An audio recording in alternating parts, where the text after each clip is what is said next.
everybody, welcome back to the Double Cleanse podcast, a podcast all about the beauty and beauty influencer space. My name is James Welsh. I am a skincare enthusiast and beauty content creator of 10 years. Skincare content creator of 10 years. Yeah, and I'm Robert Welsh, professional makeup artist and also content creator of not as long as 10 years. Oh, nearly though. 10 years? Yeah, is that right? I feel like nearly, yeah. It's been crazy. Yeah, guys, it's been crazy. So you know in the last episode, maybe 2 episodes ago, we talked about that creator who accidentally thought she got invited to go and try on a cardigan. This is really random.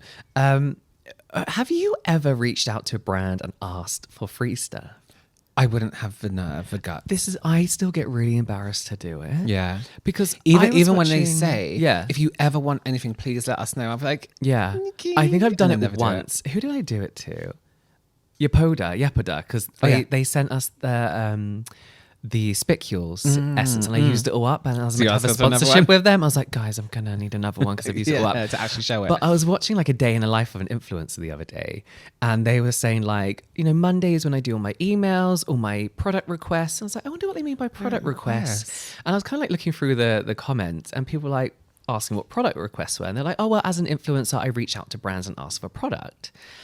I was like, is this what people do? So then I went down a bit of a rabbit hole watching other influencers' day in their lives, more short form on TikTok, and it's something everyone does. Oh, I couldn't do it. Maybe it's because we're English. Yeah, maybe it's like we best not. We best not. We best leave them alone. Yeah. I mean, I get it. I get why you would want to. Perhaps if you're a smaller content creator, you're introducing yourself to the brand. Yeah, and this is an interesting thing actually as well. I was watching, I believe it was Jackie Aina, and somebody said she's really ungrateful for all the PR she gets. I saw this. And it was quite actually controversial because I get where she's coming from. I do too. People have to remember that gifting is marketing. Yeah. It's kind of like a deal. It's not a gift. It's not a Christmas present. No, it's not a gift. It feels anymore. like it a lot of time. Yeah. And like, actually, it was funny because there was 2 things I saw in like a couple swipes. It's Jackie Aina rightfully saying like, I don't have to be grateful for things I didn't ask for. I don't think people realize that stuff does just show up. Yeah. It just shows. And sometimes you get an email and it's like, your package from this brand is on its way. And I was like, yeah, I don't want any more eyeshadow palettes. I got something from Urban Decay the other day, a mascara. I'm like, why am I on their PR list? And then in the other swipe, there was an influencer crying because she didn't get the new Rhode lip balm. And I was like, this is so... She had all these brands in front of her, and her partner walks in and was like, but there's so many good other brands. And she was like, no, I know. I just really thought I would be getting sent that. You shouldn't assume. I think you're in a very privileged position to be sent stuff for free when you could actually, for a lot of people, and not for everyone, afford a lot of what you want to buy anyway. This is like a lot of feedback was like, just buy it. Just buy it. Yeah. But then, I mean, and don't get me wrong, just because you have like a huge following doesn't mean you're really, really... Oh, that's not true. Your following doesn't always equal money, if that makes sense. Yeah. So just because somebody has like this many things and they're getting loads of PR, it doesn't mean they can go out and buy everything. Yeah. But like, I still think you should be like, oh, I'm lucky I've received anything in the first place. Because what if one day every brand just stops sending you everything? But so this is really funny because we like sometimes I'll get a product like that Urban Decay and I'm like this is such a waste. Like now I'm just gonna give it away. Like it's a waste of packaging, it's a waste of everything. Yeah.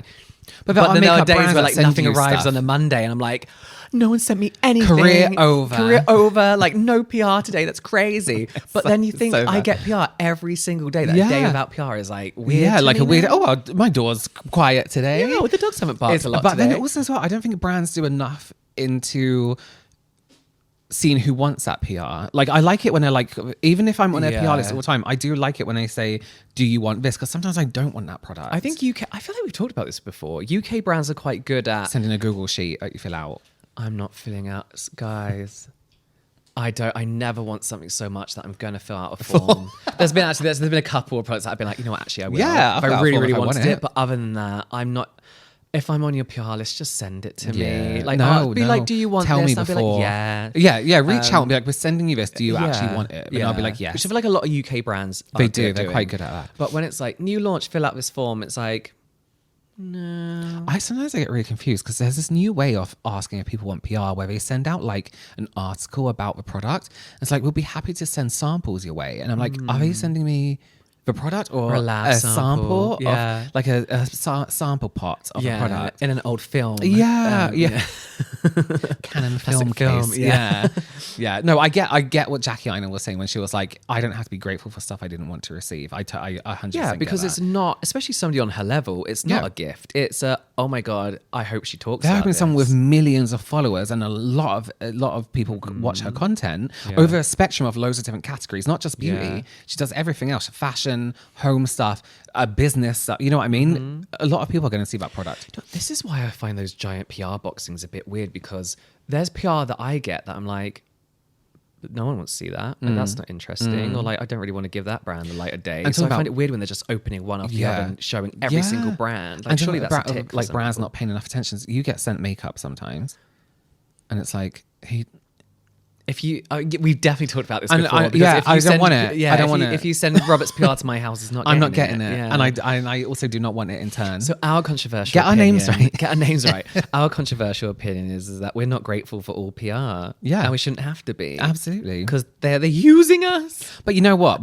We just get and donate it. Mum, the industry. We're very lucky that there are like a lot of charities now that do take, it's because it's a whole new breed of category, right? Yeah. Like we take influencer, unwanted influencer PR exactly. and give it away, or loads of people do giveaways. So Yeah. yeah, luckily for us, there are like literally bags of stuff going to Yeah. raffles and stuff. But, we have crates. yeah, but today we are going to be talking about listeners' controversial beauty Controversial. controversial. Do you know what's controversial? Yes. When people say tissue, issue, I can't stand it. controversial. I can't stand it. Can't stand it. What do you I'm mean afraid. tissue? Tissue. What do you mean controversial? But we are we are going to be discussing people's controversial beauty opinions today. But Yeah. before we get into that, fact. I have a fact or fiction for Oh, you. yeah. This is something we do where we talk about something stupid or controversial even that an influencer has done, because a lot of them do stupid things. 2026. So there is a very popular kind of like public figure. Pretty as in they're pretty, or No, they're they're pretty popular. Actually, they're a bit of an icon. They've been around for a very long time in the industry. And everyone's always been like this Japanese creator. So I was scrolling TikTok and I saw a creator who was Asian, doesn't say on their profile where they're from. And they said, this creator has been Asian fishing and nobody's realized for the last decade or so, however long, so many years, and no one's even noticed.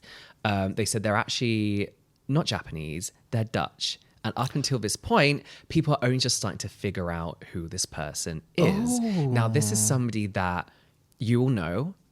I will know. Yeah, the audience at home will know, but they have gone their whole career Influencer. not saying they're Japanese, but 'cause it's people the have thing just about influencers. presumed they're Japanese, and they've been getting away with it for the longest time, and now everything's just I can't coming think of any out. Japanese content creators. You'll know this person. Not content creators, public figure, I would say more so. But they're very prevalent online.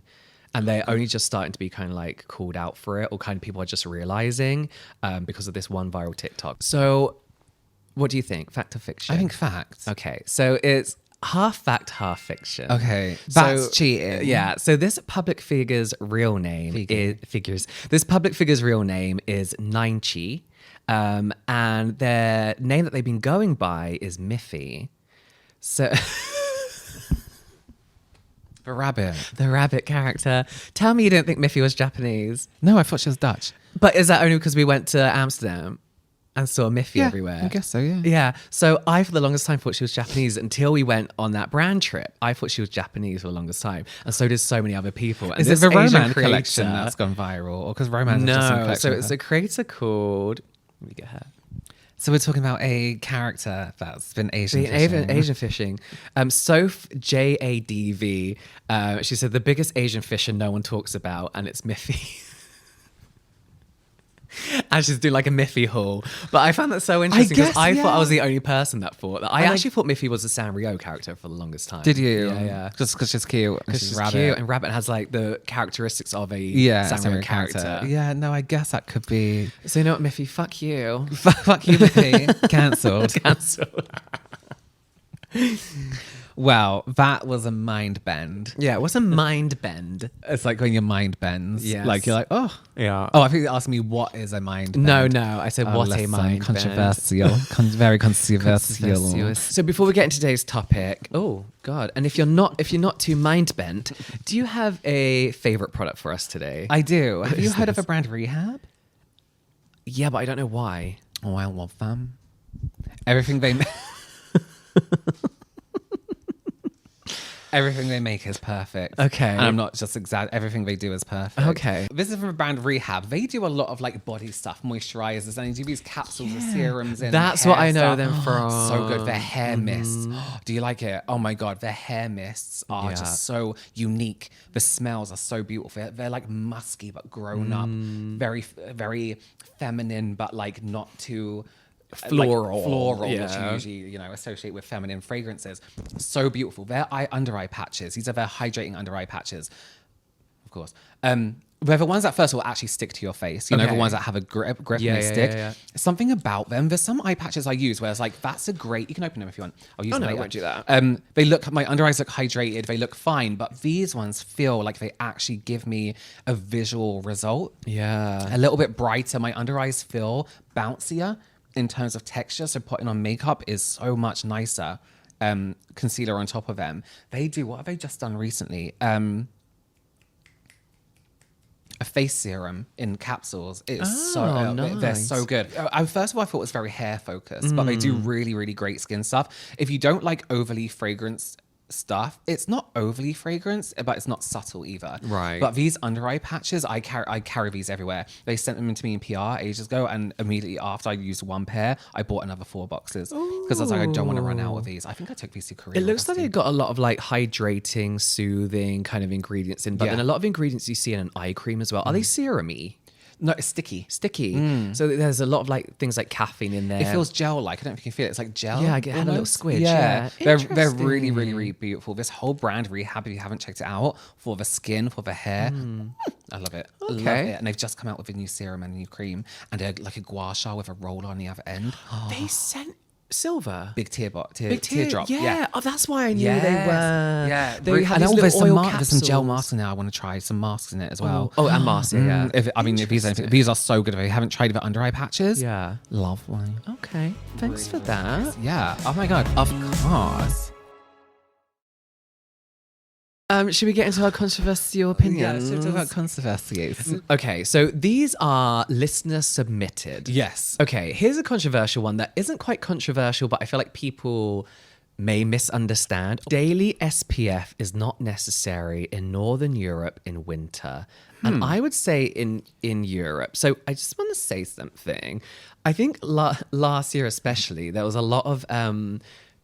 last year and the year before, a lot of people being like, wear your sunscreen or fucking die. A lot of dermatologists like, if you're not wearing sunscreen, you're doing it wrong. You're dead. Yeah, that kind of thing. But then there's also a lot of people on the other hand saying like, sun your bum hole and you're fine. But then they were the same people that were like start sun gazing, where they literally look into the sun. Why would you do that? For what's the benefit? I don't know. They want to burn their Very controversial. retina. It's very controversial. But yeah, so it's important to wear sunscreen. Yeah. Of course it is. Of course. And I feel like there's 2 reasons why you want to wear sunscreen. To protect yourself so you don't burn, obviously. But in the winter, you may want to continue wearing a sunscreen because whilst UVB rays, to put it very simply, UVB rays are going to burn, but you still have those UVA rays, which is the aging rays. Very simply, it's a little bit more complicated than that. So technically, with a UV index of 2 and below, I have an app, right? Yeah. UV index, you just click on this little circle and it tells you what the UV index is going to be for the day. 2.0. For today, you might want to wear sunscreen. If it's below 2, you can skip it if you want to get your vitamin D. Maybe your skin's had a reaction to something. So usually when my rosacea is flaring up or I've had a reaction, I will skip sunscreen and stay inside or whatever. I would try and avoid, especially chemical filters. But yeah, if the UV index is under 2 and you don't care about the aging side of wearing sunscreen, You can skip it altogether. And what if you've done something like exfoliated your skin the night before with like a treatment, or like I still if you've would. done something like I that? would. Yeah, you should still wear I think sunscreen. I was talking about a sunscreen in one of my Instagram reels, and someone's like, "But isn't it like cloudy and dark in the UK?" And I was like, "Yeah, but I also do treatments the night before where I kind of want to like protect my skin almost the day Well, after." it also depends how long you're going to be outside for. Like, I wouldn't put sunscreen on to go for a dog walk in the woods, for example. I do. I just do it all the time, just because I feel like I'm doing the. I mean, sunscreens are moisturizers nowadays. Yeah. There's no reason not exactly. to. Yeah. But there might be reasons you don't want to use chemical filters for your skin at that time. However, that being said, if you are in a snowy place, for example, or if you're like paddleboarding and it's winter, there are different situations going on there. You have the reflection of the snow, of the water. So again, you still might want to put sunscreen on. Yeah. It's best to err on the side of caution with things like that if you're unsure. But if you're just lounging around the house, if you're going to and from work or going to the shops, you don't need to wear sunscreen unless you're really worried about the premature aging side of things. Which I am. Well, I just get Botox, so I'm not massively bothered about it. Yeah, I always say though, when I'm like 80, I'm going to be one of those people with a really shiny face where it's been stretched so much. You know that man with like the drawn on beard and the big lips who does that? Yeah. I want to look like him when I'm 90. Yeah, I'm going to wear all white. Yeah. I'm going to have a total turnaround. Yeah. I'm wear all white, a really shiny orange face, tan. orange hair. Yeah, you're going to live in Malibu. Yeah. Is I'm Malibu going a to talk place? like this. Yeah. God, dreams. No, when I'm 60, I'm going to China for a facelift. Have you seen the Chinese facelifts? Yeah, but some of them have filters on. You need to be really careful because some of it afters are Some really of them heavy are, filtered. yeah. What was I about to say? Facelifts, China, man no, with that's lips. it. Okay. So that's about sunscreen. Some doctor's going to duet this and be like, you don't have to. And they're going to be like a Don't have doctor to- in paper. Oh, it's all the plastic surgeons pretending they know about Yeah, sunscreen. that guy. He shakes something. It's like, that sounds like chemicals. There are some trigger words you need to listen out for when it comes to listening to professionals talking about things in Toxic. general, but sunscreen in general. Oh yeah, toxic, but things doctors don't want you to know, things other doctors won't tell you. It's like, why is the doctor not telling us stuff? Yeah. When somebody refers to sunscreen as sunblock or thinks mineral sunscreens are sunblocks, that word has been banned for years. Really? Yeah, because I didn't know that gives the impression that mineral sunscreens... It's going to block the sun. Yeah, but both... Pretty much mineral and chemical sunscreens work the same. Sunblock doesn't create a shield over your skin, which I used to believe. So when I did. people I just thought that. No, it reflects, doesn't it? Or does it? not even that. It does. It absorbs. Yeah. So when you hear people saying that, it's like leave it, ignore them. Right. Ignore them. Ignore everyone forever. Next controversial opinion. Next one, indie brands, as in independent brands, get away with bullshit behavior too easy because they are small brands. So. I agree. I agree to an now, I'm not extent. saying that hold smaller brands to the same standards as big brands in some aspects, but at the end of the day, customer service is customer service. But you know what? They also don't. Oh, like, you carry on with your point. Then I'll. Like, you know, agreements are agreements. You can't just change things halfway through posting, for example, posting a product out. You can't just change the charge of something after you've already paid. Like there's things you still need to stick by. Just because you're a smaller brand, it doesn't mean everyone is trying to help you out. You know what I mean? You don't have to support a brand just because they're small. Exactly. If they don't go with your ethics, if they don't do it, it's nice to support smaller brands if you genuinely like their product. Yeah, and you think they're worth the time. Yeah, the but energy, I'm not and going to be a small brand. Let's say I'm selling glasses. I'm like, James, would you like this glass? Say yeah. Yes. Okay, I'm going to send it out to you. Pay me £10. Okay. £10. Thank you. Email 2 days later. Actually, it's another £10. No, who's doing this? But I'm a small business, so you need to give me that money now. You can't leave me a negative review. You can't leave me a because negative, you're like running a that small kind of thing. business. Like, Yeah. I'm happy to support you initially, but if Yeah. you're taking the piss, then you're still customer service and you're still a brand that still needs to, you know. Do you know what small indie brands don't get called out on enough? Is AI packaging. Yes, can AI you fucking illustrations stop? of It looks packaging. cheap. It looks cheapens cheap the brand and completely. shit. Yeah. But also, the feedback I see from that is like, oh, well, they're an up-and-coming indie brand. Maybe they couldn't afford to get an artist. Then don't. Sorry, Plain go on packaging, Photoshop put and put your on it. logo on it. Yeah. Get your logo on it in a different color. Yeah. Like how classy or how minimal would a palette, imagine an eyeshadow Yeah. palette, just white packaging, strip of a color, Yeah. maybe it's a neon green, your logo. Your next one, a strip of neon pink. So when you stack it, it looks like all these different colors. Ooh, no one copy that. No one copy Copyright that. 2020. 2026. Like it doesn't have to. If you have to do something as crazy as that, that looks cheap and it looks shit, and everyone knows. You're also alienating a whole group of people that don't like AI. Whether you agree with it or not, you're a business. You need to look into this and be like, what's the public's view on AI? But also as well, You're a creative person. You're making a brand. Figure it out where you don't have to do that. Like, I don't think anyone should work for free nowadays, but surely there's an No. artist out there who would love the opportunity to have some work put in front of like an audience Yeah, like maybe that, I'll or do it some for a recognition or a bit of a discount. Yeah. But also, that's the thing. Have it in your budget. Like, I don't know how budgets work. I don't do business. Well, if you think about it, you have to pay a factory to make a certain amount of product, and they're going to have a minimum order, right? So figure that out, your minimum order. How much is it going to take to pay an artist to make, it could be an up and coming artist. It doesn't have to be like somebody who, and we believe that artists should be paid for their work 100%. So pay an artist to do their work. Yeah. You pay, or just whack your logo on it. AI art is going to piss people off. It pisses people off. One, there's one brand looks that did shit. it. It Two, looks shit. it's always yellow. Three, looks shit. It has that weird shadow around it. Four, weird shadow around it. Yeah, I don't understand it. It's like we don't have to support things we don't like just because you're a small business. Yeah. And if you're like, oh, but we can't afford to do this. Yeah, we know you That's another can't. thing is when people like support small businesses, but what if it's shit? What if it's shit? Support a small business. It's a peg with googly eyes. Yeah, why aren't you supporting a rock with googly eyes? I'll buy that. Pet rock. I'll buy that in a second. Yeah, give me a £5 pet rock. Don't take that as an example. Yeah, no, But- trademark. Yeah. I just like I didn't ask you to start a business. Yeah, so I'm not then going to Support your business. But also, like, don't fuck up and then be like, but I'm a small business. Yeah. Because actually, and sometimes not all indie brands are small businesses. Yeah. But like we said before. So step it up or down. Yeah. And just, I also feel like people are more than happy to pay a bit more of a premium though for these for indie brands because a lot of indie brands are better than high-end brands. Quality's always better. Are I you would kidding? much rather pick an indie brand over a L'Oreal brand, Yes, for example. right. Because you're getting quality, everything's thought out usually from the packaging, the design. There's a whole storytelling thing that those big brands just don't have anymore. Yeah. But you've got to have the customer service and the common sense to go with it. Yeah, having worked with an indie brand as well, I did that collection with Blend Bunny. The connection from the owner to the person creating the product to trying the products is so small. It's nice to buy from an indie brand like that where there's some thought going into it. It's not just let's get a product out and get the money from it. There's, like you said, a story behind it. There's a reason for the layout. There's a reason for the artwork, and they actually pay artists. Yeah. Bear in mind, indie brand is a bit of a marketing term as well. Yes. Mm-hmm. Peter Thomas Roth, who's just been exposed to the Fascinating. Epstein Indie files, brand and what, he's a they are still millionaire? considered the largest indie brand in the world. Just because it's not owned by a Yeah. Here's a petty one, but I agree with this person. They don't like it when people don't hold their hair back when applying makeup and skincare. Do you remember there was this stage? And I believe it started with Kylie Jenner when she launched her skincare routine, where no one did anything to their forehead.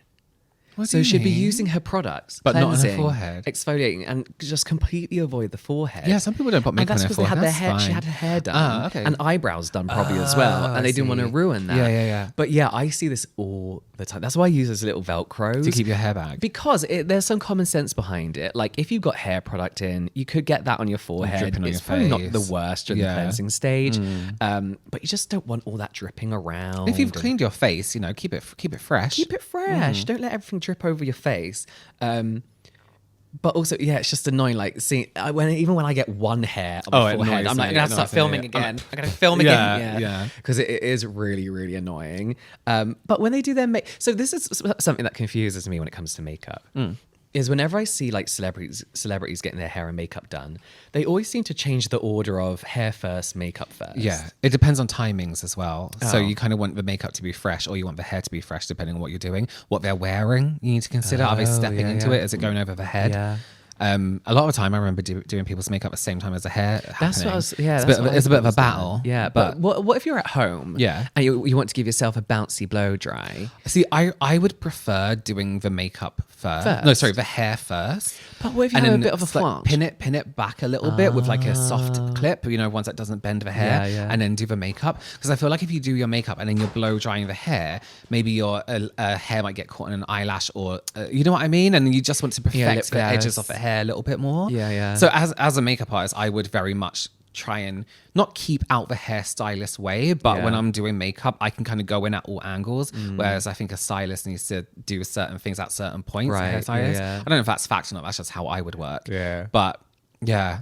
Do you know what I also really dislike is when people do skincare with rings on. I don't mind it. And skincare, I don't mind. rinsing. Makeup, I don't care. Oh, 'cause you use makeup's brushes, fine, yeah. But yeah. when they're like in the sink and they've got a ring on and they're rubbing it all Some over people their face. some people keep their wedding ring on. I'm like, don't you want to take it out and just give it a little wipe side. around I'm the sure edge? you're not going to get instant divorce if you Yeah. just put it on the side real quick. What if they lose It's it? just, well, then they shouldn't have got married. It's just annoying. Get 'cause married I'm like, again. what if you catch your skin? What if you catch your nostril, your Yeah. eyelid? What if like I don't know, that's been out in the day. You put your hand on like a rail or something. There's a bit of grit underneath. Yeah, well, there's a bit of schmoo underneath. Well, you've been on a farm. You might have been on a farm in your designer jacket and wellies, getting bird pooed on, Robert. It just bothers me because then I'm like, oh, then are you all wet under? Does it? What if your finger smells under your even when ring? I'm out and I'm wearing rings and I wash my hands, like a few times I've forgot I'm wearing rings and I wash my hands. Like, okay, now I have to take every single one of them off. I need to go in between all my fingers, in between the and dry, crevices, dry them. Yeah. It gives me the ick, as the kids say. Very controversial. That's extremely controversial. That's extreme. Okay, this is one. We don't need contour, which I agree. You don't need anything. Oh, I mean, You don't need to do anything. Do people still contour like they They did? do, but it's become such a normal thing to do in makeup, like a makeup routine, that it's just. But I think people prefer now. It goes in and out with trends. People prefer to sculpt a little bit more with, or What's the add definition with blush. Blush. So contour is mimicking shadow on the face to sculpt the face a little bit more, or mimic the bone structure. Whereas you put color here, like a blush, or here, it's going to change the dimensions of the face a little bit, or the way the cheek looks. You know what I mean? Like you put blush up here, you're lifting. You put blush here, you're plumping up the skin. So I feel like contour is useful if you want to do it, but you don't have to. You don't have to do it. Yeah. Like no one's like used I to. don't think And you know enough what? people are Contour still should be doing so it. natural that when someone looks at your face, no one knows you've contoured. Yeah. It's meant to be the shadow of your bone structure. It's not meant to be like a brown splotch. on your Exactly, or like a face. grey like stripe down the side of a face. So yeah, you don't have to do anything. And I think this is the thing with makeup online and skincare online. If you're not doing this, you're gonna die. Yeah, I'm gonna kill you. I'm gonna it's find like you and kill you. Yeah, I'm gonna find your house and I'm gonna kill you. Yeah. And it's like you really don't have to do that. And Yeah. actually, you don't have to fit everything on your face in one Yeah. bit. There was a point in time where not everyone knew what contour was. And like when I used to work for Mac, and the Mac Pro product was a contour palette. And it's like nobody knew what that was. And when you brought it over, they'll be like, "Oh my god, what is this?" And be like, "Contour." Drag queen secret. Yeah. And they'll be like, "What's the contour?" And I'll be like, "Well, let me show you. let me show you. Welcome in. Let me show you." And it will be like a whole new thing. But now it's Yeah. like drugstores do it. They do it wrong. Yeah. But a lot of drugstores do it. Yeah. It's like it's one of those things where it's just another type of product you don't have to I use. do not think I've seen a contouring video or somebody contouring in a video for like a year. I just don't remember the last time I saw it. People do it, but I think people confuse bronzing and contouring, whereas bronzing is adding warmth to your skin, which you can again, adding anything to the edges of your face can add structure, but contouring is the technique of mimicking shadow, if that makes sense. Whereas bronzing is going to bronze, as the name is, blush is going to blush, and you can still add structure to the face with both of those things. Yeah. You don't have to do it. Don't do it. Don't do it. Okay, here's one which I get a lot in the comments section of my videos. I see no difference between dewy and greasy. A shine is a shine. Here's what I want you to do. agree and disagree. Here's Go what I on. want you to do. I want you to, no one's going to do this, but it's just an example. Do your skincare routine. Yes. Nice hydrating layers, moisturizer, let it all settle, look at your skin. Next day, go and wash your face, put some cooking oil on your face. Look at the difference between those two. Yeah. Greasy is a layer of oil on top of Yes. your skin, a layer of sebum, Yes. day fluids Yes. on top of your skin Day that can fluids. highlight texture, Yeah. shine in all the wrong places. Dewy, glowy, glass skin comes from an inner glow. And it's the hydration levels of your Like skin. you could do this on the skin and nothing's going to come off. You should be able to wipe the skin and nothing comes off. And if you're an oily person like we are, you see that difference. It's very, very different. Yeah. One is going to highlight everything wrong with your skin. The other one, and look greasy. So, because you can look dry and greasy at the same yeah, time. A lot of dehydrated dehydrated and- people yeah. still get oily Me, greasy I'm skin. dehydrated, but But that glass, dewy skin should be a glow from within. But this is where people always get it wrong. And this is what brands have done with glass skin.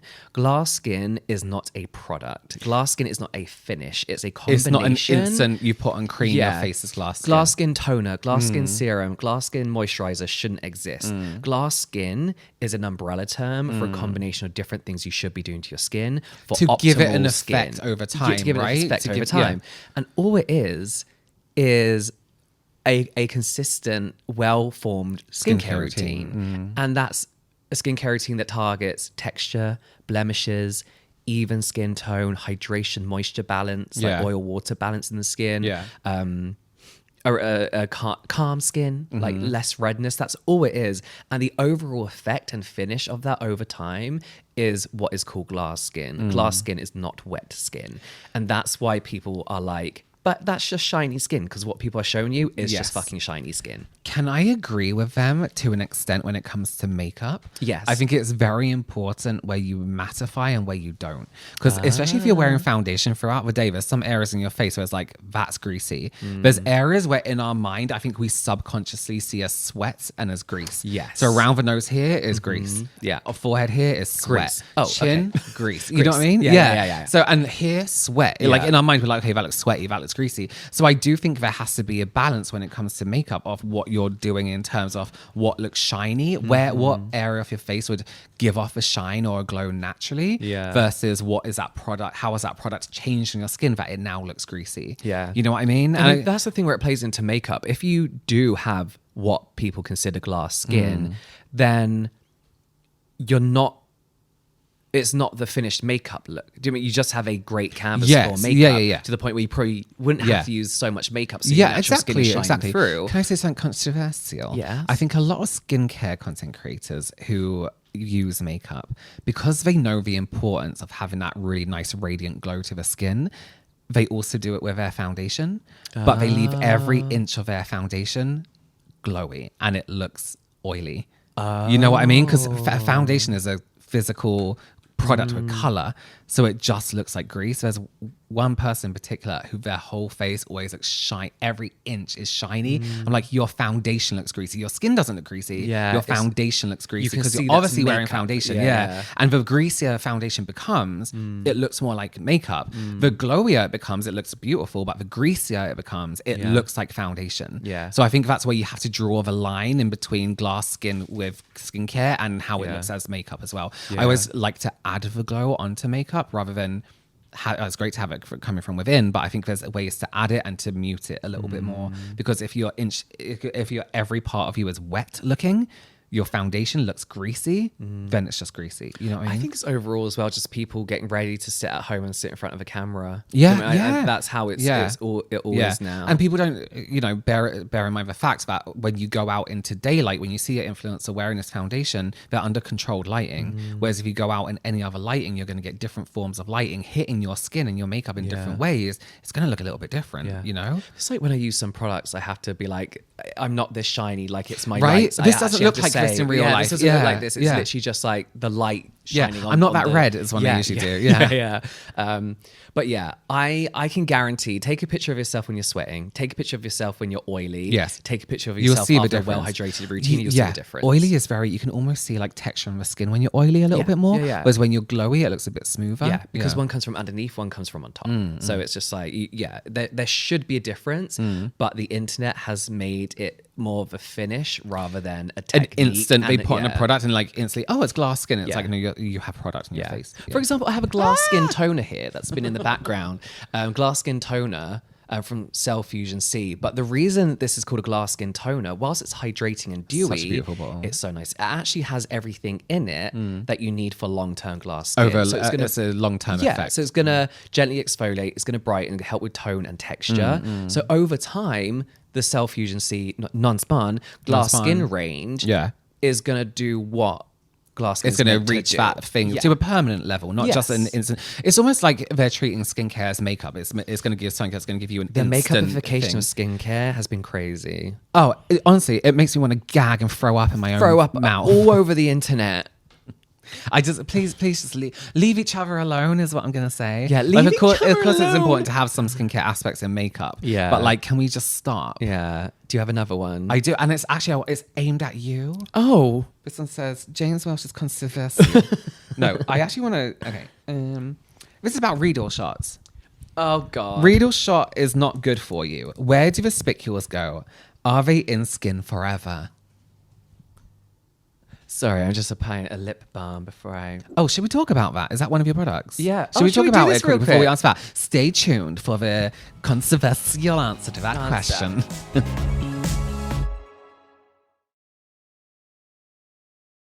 One thing we don't like, well, we kind of like and do like, depending on the brand, are lip oils. I'm just over them as all. I respect them. I don't know. I find Actually, them a no, little I've bit lost pointless. respect for them. I think I'd rather just use a lip balm. Yeah. This is a Thai brand called Mizumi, and it's the lip oil serum. So it's literally serum and oil. Love this excuse product. me, where did you get this product from? Yes Style. Oh, it's on Yes Style. Yeah, Okay. $7. So what? They're like getting a lot £4? of Thai makeup, and I'm really happy about it because So it costs apparently, so much to get employed. yeah. Apparently, Thai cosmetics are known for their really good lip products. Yeah. like Yeah. which I had no idea about. But so this is like a little bit thicker than a lip balm.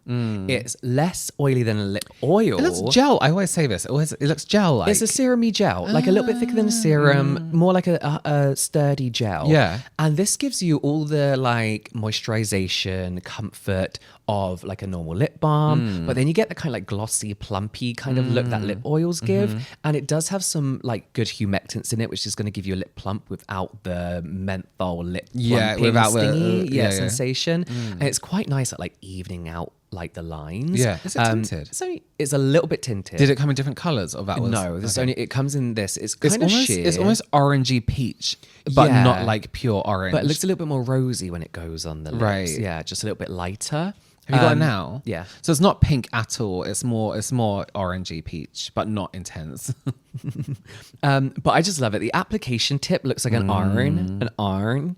A what? An iron. Oh, an iron. Yeah, but like fluffy and small. It's that kind of shape. But I just find it's really nice to apply. How is it felt? Felt tip. Yeah. How do you find that? Oh, not felt. It's kind of like fluffy. That's felt. It's like a tip. Oh, is it? Not felt tip as in a pen, as in the Oh. thing is Made of like felt. felty. Yeah. Do you find it drags on your lip at all? Or no. No, Okay. do you know what I find? I feel like I know exactly where I've applied it. Okay. Because with a lot of like plastic ones, I'm like, oh, that's just literally sliding around because I can't feel the difference between the product moving and the application tip moving around. If that makes sense. That's crazy talk, but I know what you're being about that. So then with something with a little bit of texture, I feel like crazy. I'm actually moving it around and getting Yeah. a nice even spreading instead of product just sticking to the application tip. I think And that's good for lip balms. If it had color, I would prefer plastic. that makes sense. Yeah. But I love it. Two qualms. One, qualms? One, practicality wise, it's really annoying because I always put a too lip good. balm. It's practicality wise, it's amazing. I always use lip balms at the very last step of my skincare Yeah, routine. yeah. My hands are covered in serum, covered in moisturizer. I cannot can't pull the open lid this off. because there's no grip on it whatsoever. So a yeah. little rubbery tip would have been great. And also the name and product rubs off too So you easily. don't know what you've got. So yeah. But for £4, $7, Bargain. It was like you You get a lot in fair there. amount You've of used almost product. half of that. Yeah, and I've ordered like 5 more. Oh, I've been have you? using it Maybe I so should do much. that. Yeah. So there's a brand, I think they're on Yes I Now, called Lip It, incredible Thai brand, and their lip products are beautiful. They I do did the one balms. to the SPF lip balm. Yes. Yeah, I was thinking about Tastes that. good too. It tastes like grape, like white Yeah. grape. Okay, let's get back into that. Let me controversial restate the question for you. Riedel shots is not good for you. Where do the spicules go? Are they in the skin forever? Robert, Yes. thank you for this question. Yeah. So there was Can I just say what I think happens? They dissolve. no.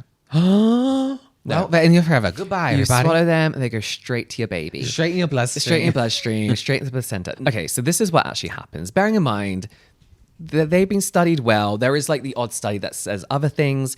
And a few dermatologists kind of like very hastily reacted to it. Because it was kind of new. Well, not new, but kind of like maybe something a lot of people hadn't seen they've before. been in other things before. Yeah. But basically they... New as in, I don't mean like this month. I mean like past, like, Yeah. 4 or 5 years? Yeah, something like that. They penetrate the skin. As in they go in? Not that deep. not that deep at all, really. Just enough to get skincare to the surface level of your skin. They then either naturally fall out or they shed with the normal cycle of your skin. And it's not that they don't go deep enough to not shed daily, right? Yeah. So like over like a couple of days, like they just kind of shed kind of thing. You're not going to wake up with loads of needles on your pillow. No, it's not like that at all. No. So yeah, they're not lodged in there and like stuck in there forever. And they're not made out of plastic. They're things like sea sponges, right? Yeah. They explain this all very well on like the VT YouTube. I think Michelle from Lab Muffin Beauty Science has a great explanation about this, actually diving into the study, because a lot of dermatologists talked about and kind of got a few things wrong. Yeah. What I will say is this is one of those products that I would 100% patch test. Because if you're allergic to something or have irritation to something that's penetrating the skin and then it's stuck in there for a few days before you can do anything about That's it, gonna be rough. It'll be horrific. I mean, I used it last night. Like, it's not like you can feel it now on your skin. You know what I mean? No. Like, it's not like you're like. You know? Yeah, I mean, some will go in, some won't. They'll stay there for a little bit, then pop out. I want people to bear in mind, despite what experts say, right? Bearing in mind, experts make these products. And I'm not saying you shouldn't always be cautious of the products and question everything that we're using. Let's go from the big pharma point of view. You know, everything's big pharma, if it's not pharma. Big skincare. Yeah. They want your money. Yeah. They want you to come back and use these products. They want these products to be good for you. They do not want lawsuits, and they do not want complaints of people having things lodged in their skin for the rest of their life, forming bumps under the skin and you having reactions to. So the best way to make money from people is to create things that they're going to repurchase over and over and over because it works for them. They want that return custom. Yeah, not to just shove something in a product that's going to harm you in any way. Yeah. So whilst, yes, question everything, look into what you're using, remember that the way they are taking advantage of you is by getting your money. And to get your money, they need you as a return customer. Yes. So they have the money to make good products. Yeah. So don't be too, like don't be all everything's QAnon a about scam. this. Yeah. Let's not be crazy. Yeah. I mean, it's interesting when there's a new technology or like a new way of doing something in skincare, and you're right to question whether this is just a gimmick or something. Of whatever. course, yeah. But yeah, listen to various experts, then look at what their expertise is and who are they to be talking about it. Yeah. And then get a merge of expertise. Yes, exactly. Real Shot, very, very safe. Very, very good. Yeah. This is one that I actually think is quite controversial. And I think there's Not controversial. And there's two very different takes you can take. Okay. Reading ingredient list is dumb unless you're allergic. Now, I just want to take you through an evolution of skincare. Oh God, we won't take this quick. Bit of history, yeah, really, really quick. Now, this is just something that I've realized, right? During lockdown, everyone went crazy for skincare. Ingredients, especially with The Ordinary being like the main brand, right? Suddenly, everyone's being introduced to all these different ingredients and their percentages. The science of skincare. And, instead of having an anti-aging serum, you had a collagen, retinol, something, whatever, whatever many buzz keyword ingredients, and then the percentages listed. So people suddenly knew what ingredients did what and what combinations would make for a great product. Whereas a lot of, people's experience with skincare was the basic, simple Clearasil back in the day. Yeah. That was a very different time where I think we should have been reading what was in our products, right? And then The Ordinary couldn't read back then. Couldn't read back then. We were what? 12? And then The Ordinary came along, did that, and then every other copycat brand. And then people wanted to know the standout ingredients. And, back in the past, it was always Nivea Q10 Plus. And no one really knew what the fuck that meant. What's that yogurt? Bifidus acularis. All bullshit things, right? Now I think we've gone... How to explain this? I miss the days where you just trusted the chemist to make a good serum that could do a combination of things. All these ingredients at percentages have made people want to play chemist and think they have to try different products for different things. And it's got so overly complicated, adding to the noise of the skincare space, adding to the idea that people think they need more and more and more, and they need a different thing for different skincare concerns. I miss the days when we could just go back to being like, this serum's a well-aging serum. This serum is going to even your skin tone. This serum is going to do this, right? It's kind of interesting to be like, well, that ingredient doesn't work for me. So maybe you're using the serum and it's not working for you. Why isn't it working for you? What ingredients are in it? Yeah.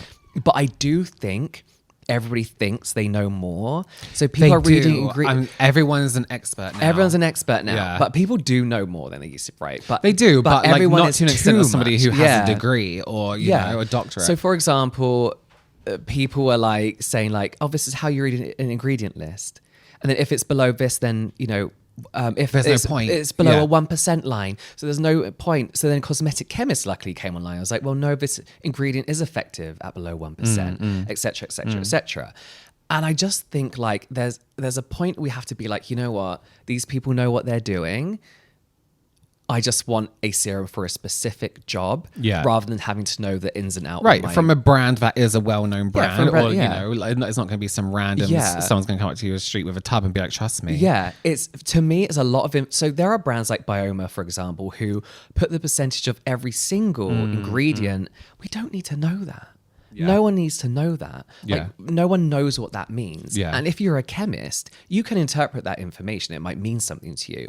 Like, why does 5% this work well with 0.2% this? Yes, yeah. An average consumer walking around Boots doesn't need to know I don't give a shit. I don't give a shit. I just want it to work. Again, question everything. Yeah. Like, for example, if they're being like, oh my God, the main star ingredient in this is collagen or retinol, for example, and it's at a ridiculously low percentage, then question that.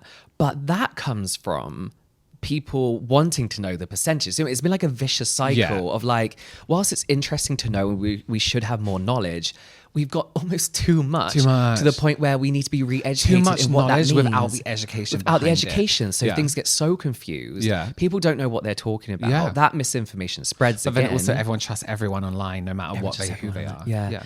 And it's just like, unless you have an allergy to something, we should all know what's in our skincare. But unless you are looking for a specific thing that you know you're going to have a reaction you'll have a reaction to or allergic to, or maybe something did work so well for you that you want that in your products, there's no other reason to be looking at an ingredient list. Exactly. I miss the days when you can just rely on a serum to do its job without questioning. They told you what it did, and you were like, okay, great. Yeah. I think we need to pull that back. Pull that back. So that's it for me. There were so many other controversial opinions, so maybe we could do another episode more on the influencer side. Yeah, because we did have a lot of distasteful comments. A lot of you hate influencers. And very particular ones. Yeah, we're here for it, not gonna lie. But yeah, go follow us on all of our socials at the Double Cleanse Podcast on Instagram as well. We'd love to hear from you over there. Subscribe, follow, like, whatever platform you're on, please interact, and hopefully we'll see you next time. Bye.